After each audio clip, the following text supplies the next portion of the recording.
Mas, professor, de forma bem prática, acho que é a parte que quem está nos escutando acho que vai aproveitar bastante. Uma vez tendo estresse, e como o senhor muito bem comentou, na verdade é muito bom a gente conseguir diagnosticar isso antes. Vocês estão tendo alguns métodos de fazer isso, né, em laboratório, para tentar antecipar isso. Mas uma vez que a gente sabe que a planta vai passar por estresse, né, a gente sabe que o ambiente que a planta está inserido, ele é desafiador. A planta não é igual a gente, né? Ela tem perna, ela não vai para a sombra, ela não vai atrás de água. A gente que tem que proporcionar um ambiente menos pior ou mais favorável a ela.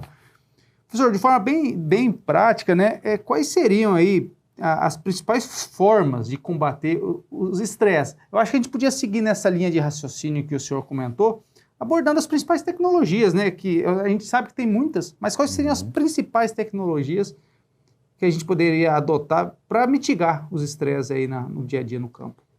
Hoje em dia, Eduardo, nós temos várias tecnologias, né? Uma tecnologia que a gente vem usando com bastante eficácia é a aplicação de aminoácidos, né? Os aminoácidos, eles são fontes orgânicas de nitrogênio para a planta. A planta ela consegue sintetizar o seu próprio aminoácido, mas em condição de estresse, seca, temperatura, luz, calor, a planta ela deixa de sintetizar alguns aminoácidos que são de extrema importância para a planta.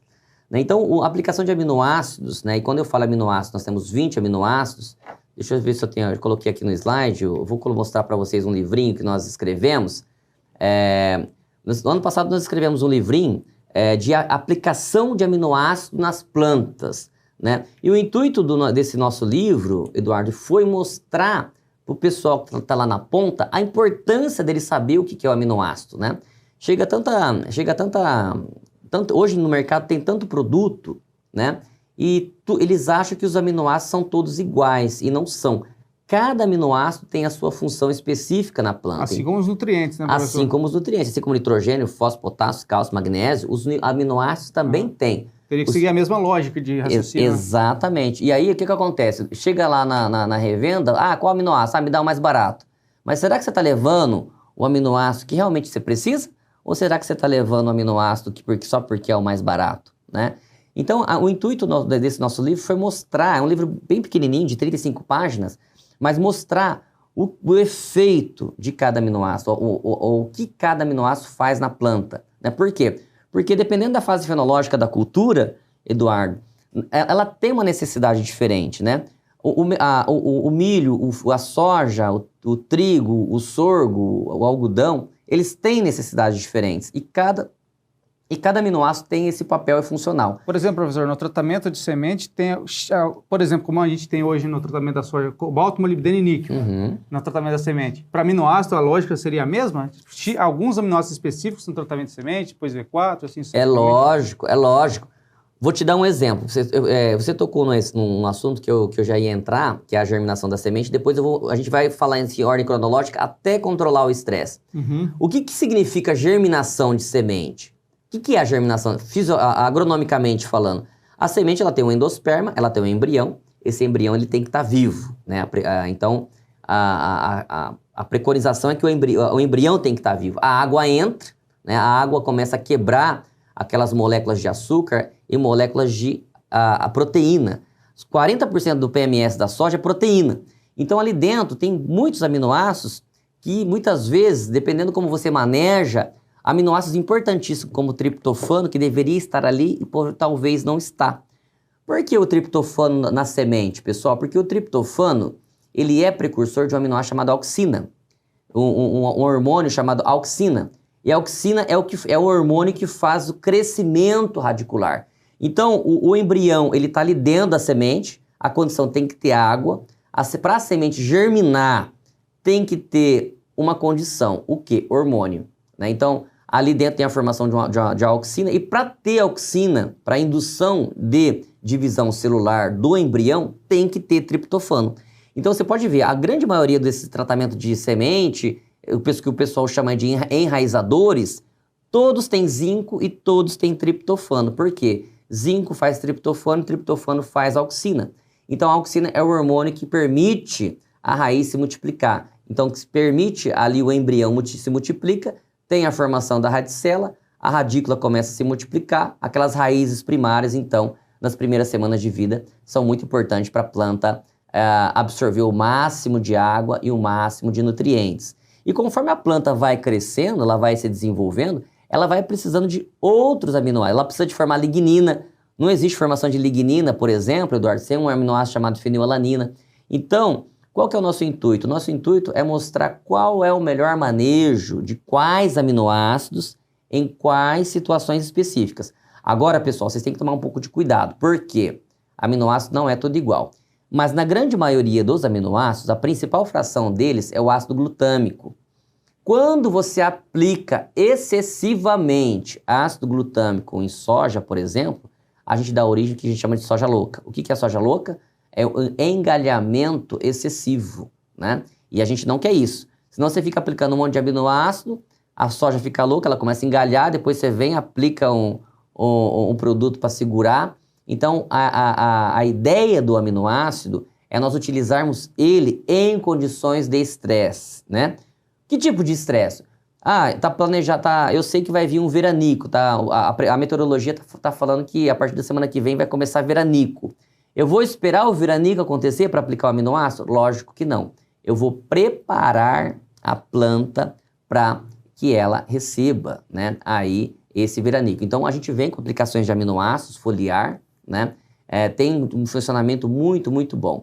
Em soja, Eduardo, principalmente ali em V3, V4, o que começa a ter? Começa a ter controle de mato, né? E o pessoal ainda usa bastante o glifosato como um controle. Todo mundo sabe que o glifosato, ele mata o mato, mas muita gente não sabe como ele mata o mato, né? O glifosato, ele bloqueia 3 aminoácidos aromáticos, né? Que é a fenilalanina, triptofano e tirosina. 3 aminoácidos muito importantes, né? A soja RR, ela não tem a capacidade de bloquear, de quebrar 100% essa molécula, então ela vem ali apresentando uma perda desses aminoácidos. E qual que é o reflexo disso? Um menor enraizamento e uma menor nodulação, né? Então, aplicar junto ou aplicar antes um extrato de alga, um aminoácido. Extrato de alga a gente vai falar um pouquinho mais adiante, mas um aminoácido, eles vêm e ajudam bastante, então, sim, a mitigar a fito. Produtos à base desses 3 aminoácidos, principalmente. Exatamente. O aminoácido, Eduardo, ele varia muito em função do estresse. Eu dei um exemplo do glifosato. O que o glifosato faz na planta? Ele bloqueia fenilalanina, triptofano e tirosina. É assim que ele mata o mato, é assim que ele dá a fito nas plantas. Se eu sei que o glifosato ele bloqueia esses 3 aminoácidos, então é óbvio que eu tenho que fornecer para a planta esses aminoácidos para quê? Para que ela recupere da fito, né? Para que ela volte a sintetizar esses 3 aminoácidos. Professor, mas a soja é RR, tudo bem. Só que a soja não consegue degradar 100% da molécula. E parte desses aminoácidos, eles são degradados, deixam de ser sintetizados na planta. Consequentemente, a gente tem... Qual que é o reflexo disso? Menor no campo. Qual que é o reflexo que a gente vê no campo? A gente vê um menor crescimento de raiz e uma menor nodulação da soja. Então, a gente vem com complemento, né? Vem com estímulos para poder, então, diminuir esse fato. Professor, só uma pergunta, aproveitando esse gancho. É uma pergunta muito comum no campo, que quando a gente fala em aplicação de aminoácido, a planta vai absorver esses aminoácidos, correto? Ela é capaz de absorver. Mas dentro da planta, esse aminoácido não seria convertido em outra, ele não seria degradado e a planta utilizada da melhor forma? Por que eu teria que aplicar o aminoácido justo o triptofano, fenilalanina, enfim? Não há essa quebra do aminoácido e a planta reutilizar, ou a planta vai usar do jeito que eu apliquei? Não, a planta sempre está em constante transformação. Você aplica o aminoácido, a planta ela degrada esse aminoácido em outros aminoácidos. Pessoal, todo aminoácido ele vem da molécula de açúcar. Então tem a glicose, a partir da glicose nós temos algumas vias que começam a degradar aí esses aminoácidos na planta, né? Então a planta, agora quando eu sei que eu tenho um tipo de estresse no campo, eu dei o exemplo do glifosato, se eu sei, eu estou lá numa roça de feijão, deu fito de glifosato, e eu sei que o glifosato bloqueia fenilalanina, triptofano e tirosina, quando eu coloco isso via folha na planta, ela absorve, a absorção do aminoácido ela é bem rápida, ela sintetiza e automaticamente ela já volta a fazer proteína. Então, ao invés de você aplicar, por exemplo, um ácido glutâmico, ao invés de você aplicar um outro aminoácido, se você aplica, o que eu gosto de falar? Aminoácido de amplo espectro de ação. O que é um aminoácido de amplo espectro de ação? É um aminoácido que tem um balanceamento melhor. Tem aminoácido que só tem ácido glutâmico e um pouquinho dos outros. Agora, tem aminoácido que tem menos ácido glutâmico e mais dos outros aminoácidos. Então, nós temos 20 aminoácidos na planta, né, para poder... E todos têm um papel muito fundamental no crescimento e desenvolvimento. Então, por isso que é importante você saber que tipo de estresse no campo está tendo para você utilizar o aminoácido correto. Mesmo que ela quebre esse aminoácido, mas pelo fato da composição do aminoácido, é mais fácil ela refazer esse próprio aminoácido? É lógico, ela não vai nem refazer, ela vai absorver esse aminoácido que já estava faltando. E ela vai utilizar esse aminoácido que estava faltando para produzir proteína, para desenvolver o crescimento e desenvolvimento da planta. Ele não vai quebrar esse aminoácido e refazer o próprio aminoácido ou outro aminoácido? Ele pode fazer isso dependendo da forma do aminoácido que você coloca. É muito importante, vou deixar frisado para vocês, que todo mundo fala, tem o L aminoácido, o L e o D, o levógeno e o destrógeno. As plantas, elas têm uma maior dificuldade, elas nem conseguem metabolizar alguns aminoácidos que são na forma D. Por quê? O que algumas empresas fazem? Eles pegam, por exemplo, resto de peixe, resto de animais, e os animais têm aminoácido também, né? Eles hidrolisam isso e jogam isso para a planta. Só que dependendo da forma que está, dependendo do tipo que está, a planta não consegue metabolizar. Por isso que a gente sempre dá preferência para os aminoácidos L, que são aminoácidos metabolizados já pelas plantas, e a partir daí a gente encontra, então, uma melhor performance desses aminoácidos na planta. Então, é a salvação do mundo? Não é. Ele funciona sozinho? Não. A gente sempre alia ele a quem, Eduardo? Ou a gente alia ele a um extrato de alga, ou a gente alia ele a alguns nutrientes, né? Alguns elementos que são muito importantes para a planta. Então, a gente vem trabalhando nessa linha de, no campo, o que eu vejo muito no campo, seja na soja, seja no milho, seja no sorgo, no algodão, são culturas que necessitam de uma aplicação de potássio elevada, né? E não tem jeito de você não fazer aplicação de potássio para você produzir. Todas essas culturas, elas precisam de potássio. Acontece que quando você coloca o potássio em excesso no solo, o potássio ele tem um raio de hidratação muito grande. Ou seja, ele é muito solúvel ali na solução do solo e a planta absorve muito potássio, só que ele entra pelos canais de potássio, mas ele entra também pelos canais de magnésio.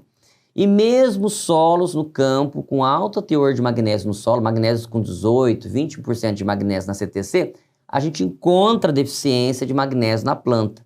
Por que isso acontece? Porque o potássio, ele inibe a absorção do magnésio pela planta. E a gente sabe que o magnésio é um nutriente muito importante para a planta. Por quê? Faz parte da molécula da clorofila e é o magnésio que ativa a rubisco, aquela enzima que eu falei para vocês que é responsável, então, pela absorção de CO2 e transformar isso em açúcar. Então, muitas vezes você vê uma planta que está em deficiência em magnésio, mas você aplica esse magnésio e muitas vezes ele não consegue corrigir, né? Quando você aplica no solo, muitas vezes você não consegue corrigir. Por isso que a gente vem preconizando, né, a aplicação desse magnésio via folha, visando diminuir esse estresse. E isso funciona muito bem quando a gente consegue aliar aos aminoácidos, né?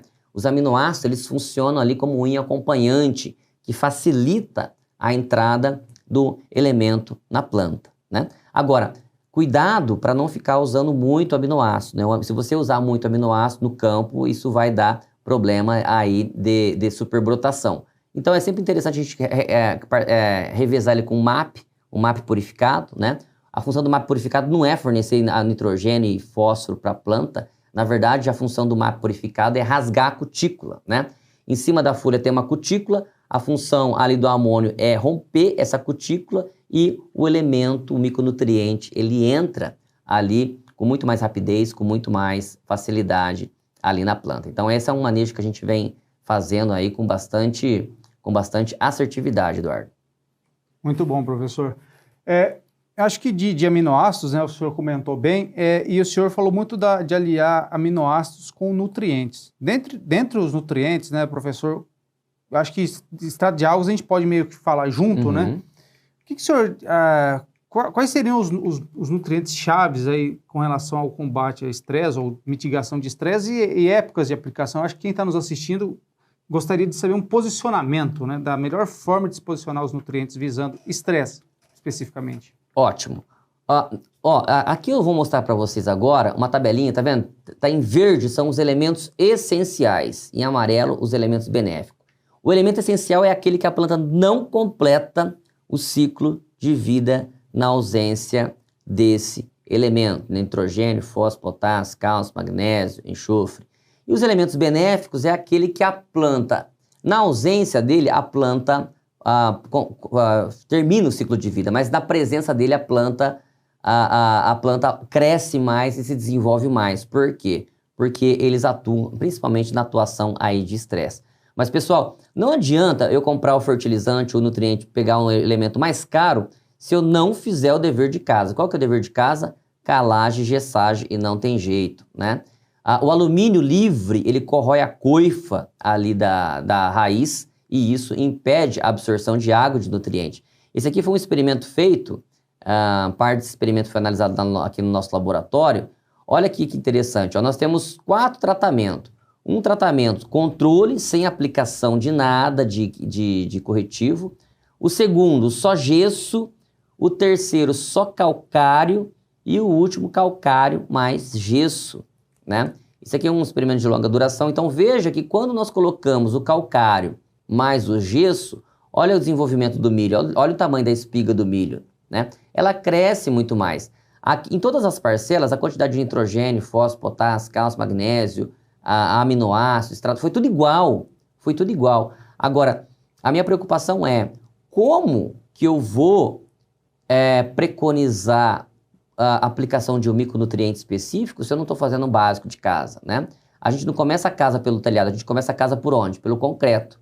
E na fazenda, onde que é o concreto? Concreto é chão, concreto é solo, perfil do solo, é raiz. A boca da planta não é a folha, a boca da planta é a raiz, né? Então, primeiro, você perguntou aí do manejo dos micronutrientes, a gente vai conversar sobre os micronutrientes, mas a primeira coisa é fazer o perfil do solo bem feito, né? Todo mundo sabe que tem que fazer, mas o pessoal, a fazenda ainda quer economizar em coisas básicas e uma imagem, pessoal, vale mais do que 1000 palavras, né? Então, veja a importância de nós aumentarmos a eficiência do uso desses fertilizantes, né? Então, quando a gente fala em nutriente, nós temos aí manganês, muito importante, ferro, muito importante, zinco, cobre e magnésio foliar. Eu vou mostrar para vocês aqui que magnésio foliar é algo que tem dado bastante resultado, né? Eu sei que vocês já trabalharam com magnésio foliar aí no passado, mas para explicar isso, nós escrevemos esse artigo aqui em 2021, onde nós mostramos o quê? Qual que é o manejo de todos os micros, qual dose, qual fonte, qual época de aplicação que nós usamos os micros nutrientes visando mitigação de vários tipos de estresse. Aí, Eduardo, o que acontece? Quando de norte a sul, leste a oeste do Brasil, qual o primeiro micronutriente que nós temos problema? O primeiro micronutriente que nós temos problema, pessoal, no campo, é o boro, né? O professor Witt costuma falar que o boro é o macro dos micros, é o único micronutriente que a gente aplica em quilo por hectare. Por quê? Porque os solos brasileiros são muito pobres em boro no solo, né? Então aí, em termos de manejo, a gente vem trabalhando aí com uma olexita, com octaborato, né? Um octaborato, ainda, ou na dessecação antes. Só que isso depende muito. Por quê?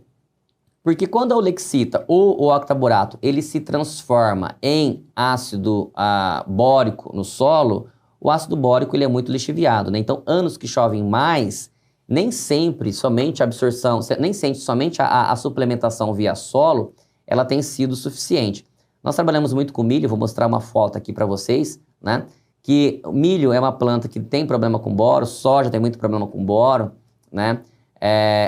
Cana tem muitíssimo problema com boro. Então, fazer a suplementação no solo é importante, mas as suplementações foliares ela é de extrema importância. Quando você vai no campo, como que você nota a deficiência de boro no campo? Geralmente é aquela folha meio que em formato de coração, ela começa a engruvinhar e o meristema apical para de crescer. Por quê? Por que o meristema apical para de crescer?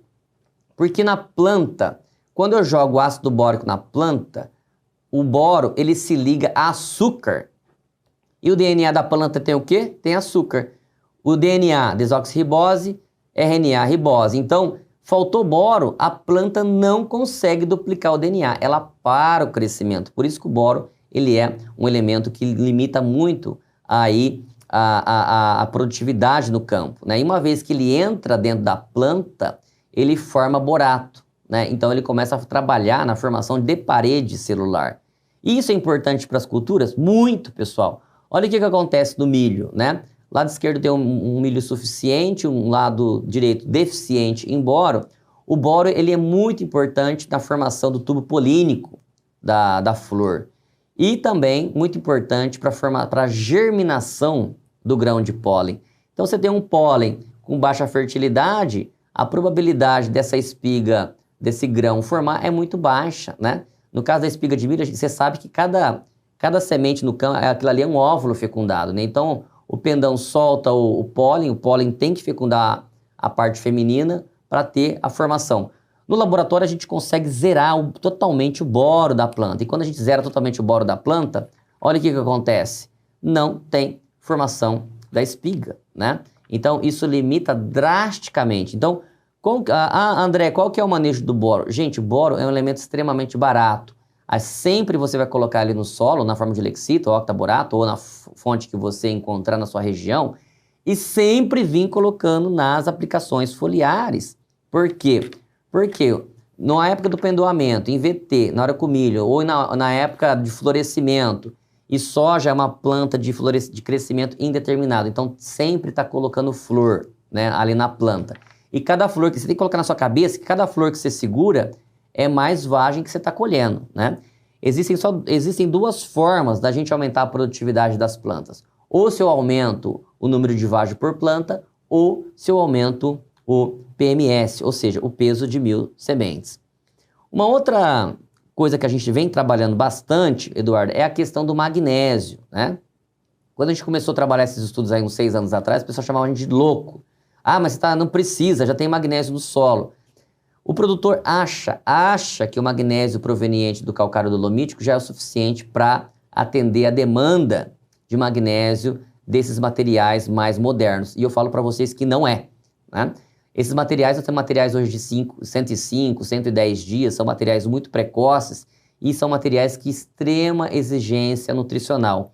Então a gente tem visto que aplicações foliares de magnésio, ele ativa essa rubisco, né? Lá no nosso laboratório a gente consegue analisar essa enzima, então a gente pega a planta no campo com magnésio, sem magnésio, analisa a enzima, vê a atividade dela e vê o quanto dessa enzima está sendo transformada em açúcar para o crescimento e desenvolvimento da planta. Isso aqui é um exemplo que eu mostro para vocês, ó, de uma planta do lado direito de vocês recebeu 1 quilo de magnésio aplicado em todas as entradas. Então cada entrada a gente fazia aí hoje 150 gramas de magnésio, né? Então, toda entrada vem colocando 150 gramas de magnésio, a gente vê o quê? Uma maior ativação, né, dessa maquinaria fotossintética, consequentemente, a gente encontra o maior peso, né? Você pega essa semente e coloca para germinar, olha que interessante, uma planta que recebe magnésio constantemente, né? Isso aqui é trabalho de doutorado de uma aluna minha, que está sendo concluída agora. Então, a gente consegue, dependendo do manejo que você faz, da aplicação. Gente, quanto que custa hoje 1 quilo de sulfato de magnésio? R$3, R$4, né? E o benefício que isso traz para a planta. Plantas deficientes em magnésio, pessoal, é isso aqui que acontece. Elas são extremamente sensíveis à alta temperatura, né? Então, temperaturas acima de 35 graus começa a prejudicar o crescimento do milho. Olha essa foto que eu estou mostrando para vocês aí, ó. Milho com baixo magnésio, milho com magnésio adequado. Olha a diferença do crescimento da planta, né? Então, o magnésio, ele dá esse conforto térmico, ele aumenta a tolerância da planta para aumentos de temperatura. E o que o senhor tem recomendado, professor, de dose via foliar? A gente não tem visto diferença entre cloreto, nitrato, sulfato, acetato. O importante é colocar pelo menos aí 100 gramas por aplicação. Umas 4 aplicações? Umas 4, 5 aplicações. Esse aqui é um trabalho que está em desenvolvimento agora no meu laboratório com café. Café é uma planta extremamente sensível, né, à luz solar. Aplicou magnésio, crescendo a 38 graus, a gente vê que a planta consegue tolerar muito mais, né? Deixar claro, né, professor, que é 100 gramas de magnésio. Não magnésio, não de produto. Não é de produto, é de magnésio, não do produto. Tem que converter na produto. Aí, se o seu produto tem 10%, 9%, você multiplica e você tem o tanto de produto que tem que aplicar, né? Mas é 100 gramas, aproximadamente aí 100 gramas por entrada de magnésio. Você vai ver a diferença no campo. Eu faço um desafio a vocês, faço uma faixa com e sem, e vocês mesmos vão ver a diferença na coloração, a diferença aí no crescimento e no desenvolvimento da planta.